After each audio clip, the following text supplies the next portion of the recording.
ఓం శ్రీ సాయిరామ్. సాయి బంధువులరా, ఆత్మస్వరూపులరా, ప్రేమస్వరూపులరా, అందరికీ నమస్కారం.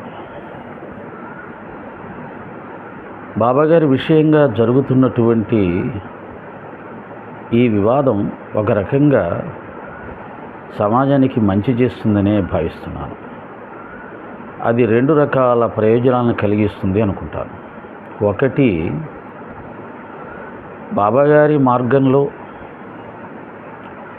బాబా పేరు మీద బాబా పేరు చెప్పి గురువులుగా, స్వామీజీలుగా, మార్గదర్శకులుగా ఎదిగినవారు, ఎదుగుతున్నవారు, వారి వలన నిజమైన సాయితత్వం ఎలా మరుగున పడిపోయింది, బాబాగారు బోధించినటువంటి నిజమైన భక్తి మార్గం, మోక్ష మార్గం ఏ విధంగా కనుమరుగైపోయింది, బాబాగారు రాకముందు ఈ సమాజంలో జరిగే పూజలు, వ్రతాలు, యజ్ఞాలు, యాగాలు, బాబాగారు వచ్చాక కూడా బాబాగారి మార్గంలో కూడా అవే జరిగితే ఇంకా బాబాగారి యొక్క అవతార ప్రయోజనం ఏమిటి? బాబాగారు ఏ అవతారమా, పురాణాల్లో ఉన్నారా, అది పక్కన పెట్టేద్దాం. బాబాగారు వచ్చిన తర్వాత ఆయన కొన్ని పనులు చేశారు, కొన్ని ప్రబోధాలు చేశారు. ఎందుకు చేశారు అంటే సమాజం ఆ దిశగా నడవాలి అని. మన వాళ్ళు ఏమంటారంటే బాబాగారు వచ్చిన తర్వాత ఆయన మాత్రమే చెప్పాడా, ఈ ఉపదేశం మన సనాతన ధర్మంలో ఎవరూ చెప్పలేదా అని ఒక విచిత్రమైన వాదన చేస్తారు. అది అంత నిలబడే వాదన కాదు. అలా అనుకుంటే రాముడు ఉండగా కృష్ణుడు రావాల్సిన అవసరం లేదు, కృష్ణుడు ఉండగా బుద్ధుడు రావాల్సిన అవసరం లేదు, బుద్ధుడు ఉండగా శంకరాచార్యులు రావాల్సిన అవసరం లేదు, శంకరాచార్యులు చెప్పిన జ్ఞానం ఉండగా రామకృష్ణ పరమహంస, రమణ మహర్షి లాంటి వారు, స్వామి వివేకానంద లాంటి వారు మళ్ళీ ఆ విషయాల్ని సమాజానికి అందించే ప్రయత్నం అంత గట్టిగా చేయవలసిన అవసరం లేదు. ఒక అవతార ప్రయోజనం అనేది కాలగమనంలో కొంతకాలం నిలబడి ఆ తర్వాత మాయ వలన అది కనుమరుగైపోతూ ఉంటుంది, కలుషితమైపోతూ ఉంటుంది. మనుషుల వల్లే మాయ మనుషులు నాడిస్తుంది. మనుషులు అవతార పురుషుల యొక్క ప్రయోజనాలని కానీ వారి యొక్క ప్రబోధాలని కానీ కలుషితం చేస్తారు, కనుమరుగయ్యేలా చేస్తారు. కాబట్టి మళ్ళీ ఒక కొత్త అవతారం రావాల్సి వస్తూ ఉంటుంది. అది గురువుల రూపంలో వస్తూ ఉంటుంది, ఒక్కొక్కసారి అవతార పురుషుల రూపంలో వస్తూ ఉంటుంది, రకరకాల రూపాల్లో అది ప్రకటమవుతూ ఉంటుంది. నేనేమంటున్నానంటే బాబాగారు తన శరీరంతో ఉన్న 60 సంవత్సరాల్లో ఏ యజ్ఞము చేయించలేదు, ఏ యాగము చేయించలేదు, ఏ వ్రతము చేయించలేదు, ఏ పూజలు చేయించలేదు. ఓకేనా? ఇది సాయి భక్తులు బాగా తెలిసిన విషయమే. మరి అంతేకాదు, ఆయన ఒక మాట అన్నాడు, ఈ పూజా తంతుతో నాకు పని లేదు అన్నాడు. అంటే మీరు చేసే పూజలు ఇవన్నీ నాకేం అవసరం లేదు అన్నాడు. మరి బాబాగారి భక్తుల్లో ఎంతమంది పూజలు, వ్రతాలు చెయ్యకుండా బాబా చెప్పినటువంటి ప్రబోధాలను అనుసరించి జీవించే ప్రయత్నం చేస్తున్నాం? అసలు దాని గురించి ఎప్పుడైనా ఆలోచించామా? ఇది ఒకసారి మనం పరిశీలించుకోవాలి. ఎందుకంటే ఒక్కొక్క గురువు ఒక సంప్రదాయాన్ని ప్రవేశపెడతారు. శంకరాచార్యులు వేదాలను అనుసరించి జీవించే విధానాన్ని, లేదా అద్వైత సిద్ధాంతాన్ని, అద్వైత జ్ఞానాన్ని, శ్రీకృష్ణ పరమాత్మ గీతను అనుసరించి మానవుడు జీవించాలి, రామకృష్ణ పరమహంస గారు అనన్యమైన భక్తి, రమణ మహర్షి గారు నేను ఎవరు అనేదాన్ని తెలుసుకోవడమే మానవుడి యొక్క దుఃఖానికి దుఃఖం తొలగించుకోవడానికి శాశ్వత కారణమవుతుంది. బుద్ధ భగవానుడు కోరికలే దుఃఖ కారణం, కోరికలు విడిచిపెడితే మనిషికి సుఖం దానంతట అదే వచ్చేస్తుంది. ఓకేనా బాబాగారు? శ్రద్ధ, సహనం, పూజలు, వ్రతాలు, యజ్ఞాలు, యాగాదులు అని చెప్పాల. జీవితాన్ని శ్రద్ధాసహనంతో గడపండి. అంటే ఆధ్యాత్మికంలో మీరు ఏదైనా చేస్తే శ్రద్ధతో చేయండి, సహనంతో ఉండండి. భౌతిక జీవితంలో కూడా అంతే. ఏ పని చేసినా శ్రద్ధగా చేయండి, ఫలితం వచ్చే వరకు సహనంతో ఉండండి. గురువుని ప్రధానంగా భావించండి. గురువే బ్రహ్మ విష్ణు మహేశ్వర స్వరూపంగా భావించండి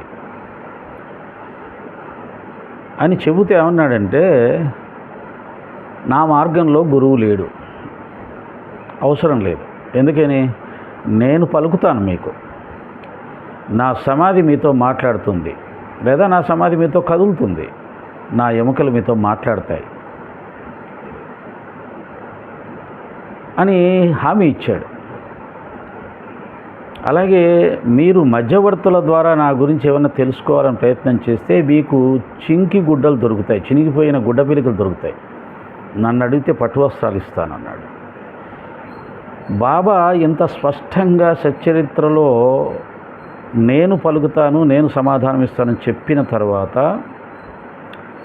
మధ్యవర్తుల ద్వారా మీరు నా దగ్గరికి రావాలని ప్రయత్నం చేస్తే మీకు చినిగిపోయిన గుడ్డపీలికలు దొరుకుతాయి అని చెప్పిన తర్వాత కూడా బాబాగారి మార్గంలో ఇంతమంది గురువులు ఎందుకు వచ్చారు, ఎలా వచ్చారు?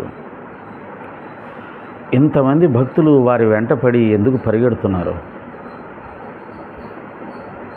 నేను పరిశీలించిన దాన్ని బట్టి ఒక ఎకిరాల భరద్వాజ మాస్టర్ గారు తప్ప ఇతర గురువులను ఆశ్రయించి బాబా తత్వాన్ని తెలుసుకోవాలని ప్రయత్నం చేసిన వాళ్ళందరూ కూడా చాలా వరకు బాబా తత్వానికి పూర్తిగా దూరంగా, ఆ గురువుల యొక్క వారి యొక్క జ్ఞానానికి, వారి యొక్క పద్ధతులకు అలవాటు పడ్డారు. మరి బాబా మార్గంలో మధ్యవర్తులుగా ఉన్న ఆ గురువులు బాబా కంటే గొప్ప గురువులని చెప్పగలుగుతామా, లేదా బాబాతో సమానమైన గురువులని చెప్పగలుగుతామా? అటువంటప్పుడు వారి యొక్క ప్రభావానికి లోనై వారి పద్ధతుల్లో జీవిస్తే, వారు చెప్పినట్టుగా జీవిస్తే, అంటే మాంసాహారం తినొచ్చని కానీ లేదా మద్యపానం చేయొచ్చని కానీ ఒక గురువు చెప్పాడు అనుకుందాం. ఆ గురువు చెప్పినట్టుగా మాంసాహారం, మద్యపానం వాటితోటి జీవిస్తూ ఆధ్యాత్మిక మార్గంలో ప్రయాణం సాగిస్తే వాళ్ళు ఏమైపోతారో ఒకసారి ఆలోచించండి. మామూలు భౌతిక జీవితంలో కూడా మద్యపానం, మాంసాహారం అనేవి ఆరోగ్యాన్ని పాడు చేస్తాయి, బుద్ధిని నాశనం చేస్తాయి, గౌరవాన్ని పోగొడతాయి. మద్యపానం అయితే అది ఉన్నవాడు అసలు మనిషే కాడు, వాడిని సమాజం గౌరవించదు, వాడిని వ్యసనపరుడు అంటారు అని మనం లౌకిక జీవితంలో కూడా అటువంటి వ్యక్తులను గౌరవించం. మరి లౌకిక జీవితానికి కూడా పనికిరాని మద్యపానం ఆధ్యాత్మిక జీవితానికి కూడా పనికొస్తుందని ఒక గురువు చెప్తే గుడ్డిగా నమ్మి ఆ మార్గంలో పోతే ఏమవుతామో ఒకసారి ఆలోచించుకోవాలి. ఇక మాంసాహారం విషయానికి వస్తే బాబా గారు ఎక్కడైనా ఎప్పుడైనా మాంసాహారం తినమని చెప్పారా? సచ్చరిత్రను ఒకసారి బాగా చదవండి. ఎవరైనా తినేవాళ్ళు ఉంటే వాళ్ళని వద్దని చెప్పలేదు, ఎవరైనా మాంసాహారం తినని వాళ్ళు ఉంటే వాళ్ళని తినమని చెప్పలేదు. ఆయన అన్న సంతర్పణలు చేసేటప్పుడు మాంసాహారం తినని వాళ్ళని ఒక పక్కన, తినే వాళ్ళని ఒక ప్రక్కన కూర్చోపెట్టి వడ్డన చేయించేవారు. అంటే సమాజంలో మాంసాహారం వద్దు, అది తప్పు, అది పాపము అని చెప్పడానికి అవకాశం లేదు. దాని అవసరం కూడా ఉంది. అది కొన్ని పనులు చేసేవారు అది తినవలసిన అవసరం ఉంది. కాబట్టి మాంసాహారం తింటే పాపం చెప్పకూడదు. ఇప్పుడు సైన్యంలో పనిచేసే వాళ్ళు ఉంటారు, మిలిటరీలో పనిచేసే వాళ్ళు ఉంటారు, వారికి మాంసాహారం తినకూడదు అని చెప్తే ఏమైపోతుంది పరిస్థితి? మరి మాంసాహారం పాపం అయితే మరి వాళ్ళు మాంసాహారం తిని పాపాన్ని మూటగట్టుకుంటున్నారా? అంటే దేశాన్ని రక్షించడానికి వాళ్ళని పాపులుగా తయారు చేస్తుందా సమాజం? మనని కాపాడడానికి వారిని పాపకూపంలో నెడతామా? అలాగని వారు మాంసాహారం మానేస్తే దేశాన్ని కాపాడగలుగుతారా? ఇలాంటివి ఎన్నో ఉంటాయి. కాబట్టి మాంసాహారం తినడం పాపం అని చెప్పకూడదు. అది ఆధ్యాత్మిక మార్గానికి అవరోధం కలిగిస్తుంది, బుద్ధిని మందగింపచేస్తుంది, రజోగుణాన్ని తమోగుణాన్ని ప్రేరేపిస్తుంది. ఆధ్యాత్మిక మార్గానికి కావాల్సిన సత్వగుణాన్ని అది ప్రసాదించదు. కాబట్టి ఆధ్యాత్మిక మార్గంలో ప్రయాణం చేసేవారికి అది ఆటంకం అని చెప్తారు పెద్దవాళ్ళు, మహర్షులు. మరి అటువంటప్పుడు ఒక ఆధ్యాత్మిక గురువు మాంసాహారం తినొచ్చు, మద్యపానం చేయొచ్చు అని చెబితే దాన్ని నమ్మి వారిని గురువుగా భావించుకొని ఆ మార్గంలో ప్రయాణం చేసే వాళ్ళ పరిస్థితి ఏమిటి? ఎందుకు అలా జరుగుతుంది? ఎందుకు అలా గుడ్డిగా నమ్ముతున్నాము అంటే, పాపం ఏమీ తెలియని అమాయకులు కొంతమంది గురువులు, వాళ్ళు చెప్పే మాటలు, కనిపించని మహిమలు, అర్థం కాని తత్వం,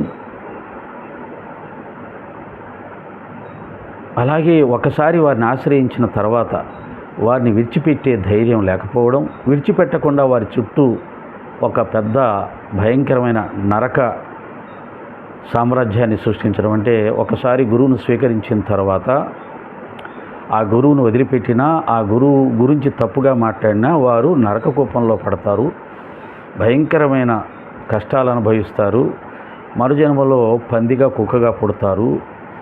ఇలాంటి పదప్రయోగాలు చేసి వారు పక్కకు వెళ్లకుండా, తమ గురించి తప్పుగా ఆలోచించకుండా, కనీసం ఆలోచన వచ్చినా వాళ్ళు నాశనం అయిపోతారు అనే విధంగా కొంతమంది గురువులు తమ శిష్యులకు చెప్పడం వల్ల ఆ గురువుల యొక్క నిజ స్వరూపం బయటికి రాకుండా అలా జరుగుతూ ఉంటుంది. ఒకటి గుర్తుపెట్టుకోండి, నేను రమణ మహర్షి గారి గురించి చదివినప్పుడు దాంట్లో ఒకటి ఎంత గొప్పగా నచ్చిందంటే, రమణ మహర్షి గారిని ఒక భక్తుడు ఇలాగే వ్యతిరేకిస్తూ ఆయన యొక్క తపస్సుని, జ్ఞానాన్ని, ఆయనకు వస్తున్న కీర్తిని చూసి ఓర్వలేక ఆయన గురించి తప్పుగా ప్రచారం చేస్తూ ఉండేవాడట. రమణ మహర్షి గారి సంగతి మీకు తెలుసు కదా, ఆయన ఏమీ పట్టించుకోడు. అలా తప్పుగా ప్రచారం చేస్తున్నాడని స్వామివారికి కూడా తెలుసు, కానీ ఆయన ఏమీ స్పందించలేదు. కొన్ని రోజుల తర్వాత అతను రమణ మహర్షి గారి యొక్క గొప్పతనాన్ని గ్రహించి స్వామివారి పాదాల మీద పడి, నన్ను మన్నించండి, నరకంలోకి వెళ్ళినా కానీ నాకు క్షమాపణ లేదు, నరకంలోకి వెళ్ళినా సరే నాకు నా పాపానికి ప్రాయశ్చిత్తం లేదు, మహర్షి గారు నన్ను మన్నించండి, క్షమించండి అంటే ఆయన ఒక మాట అంటాడు, నరకంలో మాత్రం నేను నీతో లేనా అంటాడు. అంటే అర్థం ఏంటి? నేను నరకంలో కూడా నిన్ను కాపాడుతానంటున్నాడు. నువ్వు నరకంలోకి వెళ్తే నేను అక్కడ కూడా నేను కాపాడుతాను. అంటే తన గురించి తప్పుగా మాట్లాడిన వ్యక్తిని కాపాడుతాను, రక్షిస్తాను ఎక్కడైనా సరే అనేది గురుత్వం అండి. నా గురించి తప్పుగా మాట్లాడితే నాశనం అయిపోతారు, పంది కుక్కలు జన్మలు ఎత్తుతారు అని ఒక గురువు శిష్యులతో అన్నాడంటే అంతకంటే దుర్మార్గమైనటువంటి గురువు మరొకడు ఉండరు. నేను ఇంకా మీకు స్పష్టంగా చెప్తున్నాను, అటువంటి గురువులను తక్షణమే వదిలిపెట్టి వెళ్ళిపోయిన వారు ధన్యులు. ఏమీ కాదు, వారికి ఏమీ కాదు. ఎందుకంటే భగవంతుడు అనేవాడు సర్వశక్తిమంతుడు, ఆయన అన్నీ చూస్తున్నాడు. మోసం చేసేవారిని, దుర్మార్గంగా జీవించేవారిని వారిని శిక్షిస్తాడు తప్ప ఆ మోసం నుంచి తప్పించుకోవాలనుకునే వారిని, దుర్మార్గం నుంచి దూరంగా ఉండాలనుకునే వారిని ఎప్పుడు శిక్షించరు.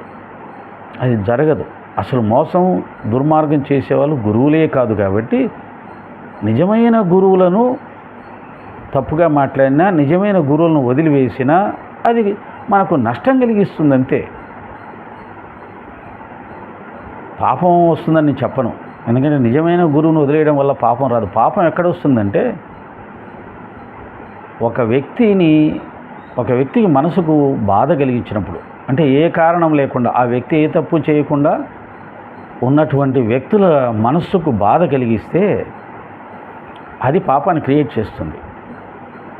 ఒక దుర్మార్గుడు మన మీద దాడి చేసి మనని కొట్టాలనో చంపాలనో చూస్తుంటే మనం ఆత్మరక్షణ కోసం ఆ వ్యక్తిని కొట్టినప్పుడు అతనికి బాధ కలుగుతుంది.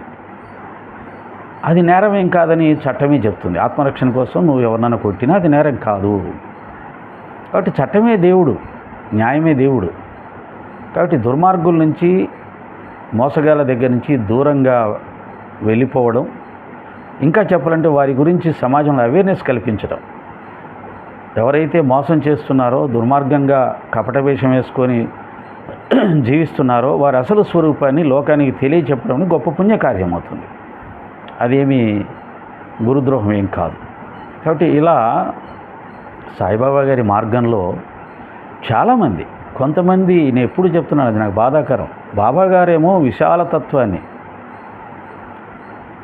కుల మత ప్రాంత వర్గ భేదాలు లేకుండా అందరూ కలిసిమెలిసి ఉండండి, భగవంతుడు అన్ని రూపాల్లో అంతటా ఉన్నాడు, అన్ని ప్రాణుల్లో ఉన్నాడని చెబితే కొంతమంది గురువులు వారి దగ్గర ఉపదేశం పొందిన వాళ్ళతో మాత్రమే మాట్లాడాలి, వాళ్ళ దగ్గర ఉపదేశం పొందని సాయి భక్తులతో మాట్లాడకూడదు, వారి ఇంటికి వెళ్ళకూడదు, వారి పూజా కార్యక్రమంలో పాల్గొనకూడదు అని చెప్పి గురువులు ఉన్నారు. ఈ గురువులు బాబాగారి మందిరాలు ఎక్కడైతే కొద్దిగా బలహీనంగా ఉన్నాయో, నడపలేకపోతున్నారో ఆ మందిరాలన్నీ కూడా తీసేసుకుంటారు. మాకు ఇచ్చేయండి, మేము నడుపుకుంటామని. ఇలా ఒక విచిత్రమైన సామ్రాజ్యాన్ని నిర్మించుకోవాలనే తపన కొంతమందికి. కొంతమంది బాబాగారి భక్తులు బాబాగారిని మాత్రమే పూజించాలి, బాబా నామం పలకాలి, ఇంకా ఇతర గుళ్ళకు వెళ్ళకూడదు, ఇతర దేవతారాధన చేయకూడదు, దానికి ఒక ఏకోపాసన అని పేరు పెట్టి దాని ద్వారా గొప్ప ఫలితం వస్తుందని చెప్పి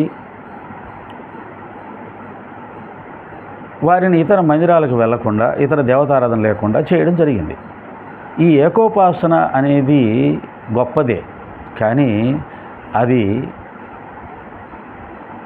తనకు తానుగా, తన సాధనలో నుంచి, తన భక్తిలో నుంచి, తన ప్రేమలో నుంచి అది ఏకోపాసనగా మారిపోవాలి. కానీ ఒకరు బోధిస్తే వచ్చేది ఏకోపాసన కాదు, అది మూర్ఖోపాసన కిందకి వెళ్ళిపోతుంది, ఈర్ష్యాద్వేషాలను కలిగిస్తుంది. ఇప్పుడు చూడండి, ఆంజనేయ స్వామి ఎవరు ఉన్నారు, ఆయనకి ఎవరైనా చెప్పారా నువ్వు రాముడిని పూజించునైనా ఇంకెవరిని పూజించొద్దు అని చెప్పి? భక్త తుకారం ఉన్నాడు, ఆయనకి నువ్వు పాండురంగని పూజించినైనా ఎవరిని పూజించు కాదు. ఆయన రాముని యొక్క సేవలో ఉన్నప్పుడు రాముడి ద్వారా అతనికి కలిగినటువంటి ఆ ఆనందానికి లోనైపోయి, ఆ బ్రహ్మానందానికి లోనైపోయి రామభక్తుడిగా మిగిలిపోయాడు. తుకారం పాండురంగ భక్తిని ఆచరిస్తూ ఉన్నప్పుడు ఆ పాండురంగడి అనుగ్రహం ఆయన మీద ప్రసరించి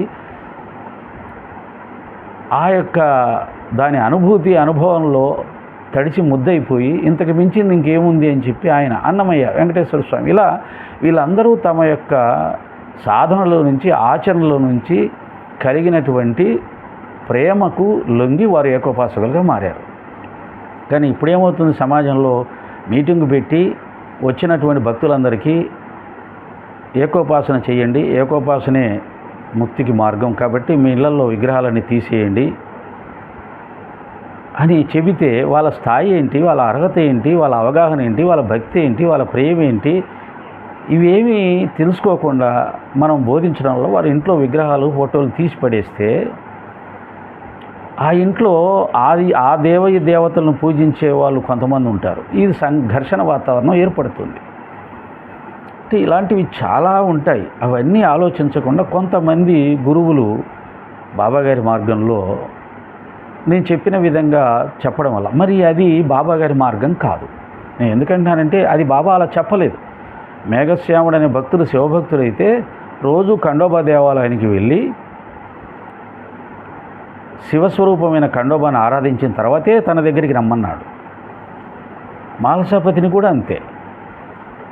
ఆయన ప్రతి సంవత్సరం జుజురి యాత్ర చేసి ఖండోబా మూలస్థానానికి వెళ్ళి పూజ చేసుకొని దర్శించుకొని వచ్చే అలవాటు ఉంటే తప్పకుండా దానికి పంపించేవాడు. అలా చాలామంది భక్తులను వారి ఇష్టదైవ ఆరాధనలు చేసుకున్న తర్వాతే తనను సేవించమని చెప్పేవాడు. స్వయంగా శ్రీ సాయి సచరిత్ర గ్రంథ రచయిత హేమాడ్ పంత్ గారు, మనకు ఆయన జీవిత చరిత్ర చదివితే తెలుస్తుంది, శరీరం వదిలిపెట్టే వరకు కూడా ఆయన శ్రీ సాయి విష్ణు సహస్రనామము, ఏకనాథ భాగవతంలోని కొన్ని భాగాలను ప్రతినిత్యం తప్పకుండా చదివేవాడు. ఇలా సాయి భక్తుల్లో ముఖ్యమైన భక్తులు కూడా వారి ఇష్టదేవత ఆరాధన విడిచిపెట్టకుండా చేసేవాళ్ళు. ఆ దిశగా బాబాగారు నడిపించారు. అయితే ఏ దేవత ఆరాధన చేసినా శ్రద్ధతో చేయాలి అనేది మాత్రం ఆయన నేర్పించినటువంటి సాధన. ఎక్కడైతే శ్రద్ధ ఉంటుందో, శ్రద్ధ ఈజ్వల్ టు ఏకాగ్రత, అక్కడి నుంచి నీకు ఫలితం వస్తుంది. కాబట్టి ఆయన శ్రద్ధను మనకు చెప్పాడు. ఇలా బాబాగారి మార్గంలో కొంతమంది గురువులు బాబాను తప్ప ఇంకెవరిని పూజించొద్దని ఒక తప్పుడు సాయితత్వం, అంటే సాయితత్వం కాని దాన్ని చెప్పి ఒక గందరగోళం సృష్టించారు. మరికొందరు మా దగ్గర ఉపదేశం పొందిన వాళ్ళు మాత్రమే సాయి భక్తులు, ఇతర సాయి భక్తులతో వాళ్ళు కలవకూడదు, వారి పూజలకు వెళ్ళకూడదు, నేను చెప్పిన పద్ధతుల్లోనే వాళ్ళు ఆలోచించాలి, నా పుస్తకాలు నా గ్రంథాలే చదవాలి అని కొంతమంది భక్తుల్ని కట్టడి చేసి బాబా తత్వానికి దూరం చేశారు. బాబా చెప్పని విధానాలు అవన్నీ కూడా. అలాగే కొంతమంది గురువుల రూపంలో ఇదిగో మద్యపానం చేయొచ్చు, మాంసాహారం తినొచ్చు, దాని ద్వారా కూడా మనం భక్తులుగా బతకొచ్చు అని చెప్పడం కానీ, ఇంకా రకరకాల కొత్త సిద్ధాంతాలు, వారి వ్యక్తిగత సిద్ధాంతాలు, వీటన్నిటినీ బాబాగారి మార్గంలో జొప్పించి అది సాయిబాబా గారి మార్గమని, తత్వమని అమాయకులను నమ్మించి బాబా మార్గానికి దూరంగా తీసుకుపోతున్న సందర్భాలన్నీ చూసి సాయినాథుల వారు ఈ యొక్క ఉత్పాతాన్ని సృష్టించి తన పేరు మీద జరుగుతున్న ఈ దుర్మార్గాలన్నింటినీ దునుమాడేలా చేసి నిజమైనటువంటి తన యొక్క ప్రబోధం ఏదైతే ఉందో అది భక్తి, జ్ఞాన, వైరాగ్యం, సమభావం, ప్రేమ, త్యాగం, సహనం, శాంతం, సేవ, ఇలాంటి ఉత్తమ గుణాలతో పవిత్రమైనటువంటి మనస్సుతో ఉన్నవాడే నిజమైన భక్తుడు. పూజలు, వ్రతాలు, యజ్ఞాలు, యాగాలు, తీర్థయాత్రల కన్నా నిజమైన పవిత్రత, మానసిక పవిత్రత, ఉత్తమ గుణ సంపద, ముందు వీటిని సంపాదించుకోండి. వీటిని సంపాదించుకుంటే మీరు ఆధ్యాత్మికంగా గొప్ప ఉన్నత స్థితికి తేలికగా చేరుకోగలుగుతారు. ఈ గుణ సంపద లేకుండా, ఉత్తమ గుణాలు లేకుండా మీరు ఏ భక్తిని ఆచరించినా, ఎంత జ్ఞానం సంపాదించినా మీరు ఉత్తమమైన ఆధ్యాత్మిక అనుభూతిని పొందలేరు. ఎవరో నెత్తిన చేతులు పెడితే ఎవరు కూడా మోక్షాన్ని పొందలేరు. అలాగే కుండలిని జాగృతి అని చెప్పి ఈ మధ్య కొన్ని వాటిల్లో చూస్తున్నాను. కొంతమంది గురువుల దగ్గరికి వెళ్తున్నారు కుండలిని జాగృతి కోసం. ఆ కుండలిని జాగృతి అయిన వాళ్ళు విపరీతంగా ఊగడం, పిచ్చి పట్టిన వాళ్ళగా ఊగడం, దయ్యాలు పట్టిన వాళ్ళగా ఊగడం, ఇవన్నీ చూస్తూ ఉంటే భక్తి అంటే ఇలా ఉంటుందా? ఇంత గందరగోళంగా ఉంటుందా? భక్తి అంటే ఇలా పిచ్చివాళ్ళలాగా తయారైపోతారా? మనుషులాగా ఉండమా? వశిష్ఠ మహర్షులు, సప్త ఋషులు, విశ్వామిత్రుడు, ఒక జమదగ్ని, ఒక భృగు మహర్షి, ఇంకా ఎందరో, అష్టావక్ర మహర్షులు ఎందరో ఉన్నారు మనలో. స్వామి వివేకానంద, రామకృష్ణ పరమహంస, రమణ మహర్షి మహానుభావులు ఎందరో ఉన్నారు కదా. వీళ్ళెవరూ నాకు అలా విపరీతంగా దయ్యం పట్టిన వాళ్ళలాగా ఊగినట్టుగా నాకు కనపడలేదు. ఆ భక్తి భావన కలిగితే అలా ఒక్కసారి స్టన్ అయిపోవడం, అలా నిలబడిపోవడం, అంతవరకు చూసాం. ఆ యొక్క సాక్షాత్కారం కలిగినప్పుడు, అనుభూతి కలిగినప్పుడు అలా నిశ్చలంగా నిలబడిపోవడం చూసాం. అది చూడడానికి అందంగా ఉంటుంది. కానీ ఇలా దయ్యాలు పట్టినట్టుగా ఊగడము, ఎగరడము, గెంతులేయడము, అది కుండలిని శక్తి అంటే ఇక్కడ మనం ఒకటి ఆలోచించాలి. నెత్తిని చేయి పెట్టే వాళ్ళేమో బాగానే ఉన్నారు. అంటే ఒకరికి శక్తిపాతం చేయగలిగినటువంటి స్థాయి ఉన్న గురువులు బాగానే ఉన్నారు, నిశ్చలంగా, నిబ్బరంగా, ప్రశాంతంగా ఉన్నారు. వాళ్ళేం ఊగట్లా, తోగట్లా, పడిపోవట్లా. కానీ చేయి పెట్టించుకున్న వాళ్ళు మాత్రం ఎగిరెగిరి పడుతున్నారు, కింద పడిపోతున్నారు, ఊగుతున్నారు, చూసే వాళ్ళకు భయం పుట్టిస్తున్నారు. ఎందుకు జరుగుతుంది ఇలాగా? అంటే ఆ ఊగుతున్న వారిలో దాన్ని భరించే శక్తి లేకుండా ఉండాలి, లేదా ఏమి జరగకుండానే ఏదో జరిగిపోయింది అనే ఒక మానసిక బలహీనత ఉన్నటువంటి వ్యక్తులై ఉండాలి, లేదా నటించే వాళ్ళు ఉండాలి. ఎంత ఊగితే అంత కుండలిని శక్తి నాలో ఉంది అని అనుకోవాలని చేసేవాళ్ళై ఉండాలి. లేదా ఆ కుండలిని శక్తిని తట్టుకునే శక్తి లేని వాళ్ళు అయి ఉండాలి. ఒకవేళ నిజమైన ఆ శక్తిని ఇవ్వగలిగిన వాళ్ళు ఎవరన్నా ఉంటే వాళ్ళు ఇచ్చే శక్తిని తట్టుకోలేని వాళ్ళు, అది వీళ్ళకి తెలియాలి కదా. దాన్ని తట్టుకునే శక్తి ఎవరికి ఉందో ఎవరికి లేదో తెలియాలి. ఆ తట్టుకునే శక్తి అర్హత ఉన్న వాళ్ళకు మాత్రమే దాన్ని ప్రదానం చేయాలి. అలా ఎవరికి పడితే వాళ్ళు చేయకూడదు. అలా చేస్తే వాళ్ళు అలా ఊగి పిచ్చి వాళ్ళు కింద పడిపోయి ఏదైనా అయిపోతే మళ్ళీ మనని తీసుకెళ్ళి జైల్లో పెడతారు. అవసరమా? లేదు. నేను చేసిన శక్తిపాతంతో చూడండి వీళ్ళందరూ ఆనందాన్ని తట్టుకోలేక ఎలా ఊగిపోతున్నారో, నాలో ఎంత శక్తి ఉందో అని లోకానికి తెలియచెప్పుకోవాలనే ఒక ప్రచార ఆర్భాటం వల్ల అర్హత లేని వారికి కూడా దాన్ని ప్రసాదిస్తూ ఉంటారు. దీంట్లో ఇన్ని రకాల మాయలు, మంత్రాలు, తంత్రాలు ఉన్నప్పుడు అమాయక భక్తుల పరిస్థితి ఏమిటి? అదే నిజమైన మార్గం అనుకొని అర్హత సంపాదించుకున్న తర్వాత ఈ కుండలిని శక్తి దానివల్ల ఊగడాలు, తూగడాలు, ఎగరడాలు, పడిపోవడాలు ఉండవు. అంటే నెమ్మదిగా దాన్ని సాధన చేస్తూ ఆ అర్హత సాధించుకోవాలి తప్ప, అర్హత లేకుండా మనం ఒక 10 కేజీలు మొయ్యలేనప్పుడు 100 కేజీలు నెత్తిన పెడితే ఏమైంది? కింద పడిపోతాం, గిలగిల కొట్టుకొని చచ్చిపోతాం.